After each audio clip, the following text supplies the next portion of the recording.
घरोई रंधन gas पर लंबा line Khordha जिला जटणी ब्लॉक रे नाही नथिबा समस्यार सम्मुखीन होउछन्ति साधारण लोके। रंधन गैस एजेंसी पाखक दीर्घ मासे हेब ठीक भावे रंधन गैस आसु नाही, जार प्रभाव देखा मिली रोषे घरे। सकाळु सकाळु लाइन ने रही रंधन गैस पर अपेक्षा करुछन्ति लोके। जेतिकी परिमाण घरोई रंधन गैस एजेंसी पाखक आसवा कथा सेतिकी आसु नथिबारु लोके घंटा घंटा धरी अपेक्षा करी खाली गैस टांकी धरी घर को फेरुछन्ति।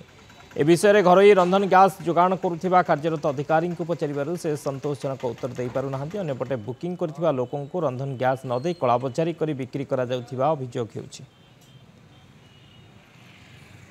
सकाल 7टा बेले मुझे बर्तमान पर छिड़ा मो बही थुआई आग लोक पछ लोक हूँ जगह भी ये नुह बहुत कंजेस्टेड होची रोड असुविधा ये अच्छी कि डेलीवरी देला एपर्त छिड़ा समय अच्छी 11टा 12टा है खाता रखुच गैस अन्य लोग बाहर लोग दिखाई आमको खाता देखिए मिल गैस ना बोली कहते आम 17 लोग खाता देखिए बहुत ग्राहक असुस्थ आम भी असुस्थ कहीं आम डेली लोक गाड़ी शुणुचु कस्टमर गाड़ी दे आप गैस न पाइबे अटो आम चढ़ू करेंगे ना आप आम गाड़ी आम संभाल पड़ू आमको मेन कौन प्रोब्लेम हो ठीक गैस आसपाने जो आमको 2टा गाड़ी 3टा गाड़ी दरकार आम पाँच 1 गाड़ी बहुत कष्ट से असुविधा।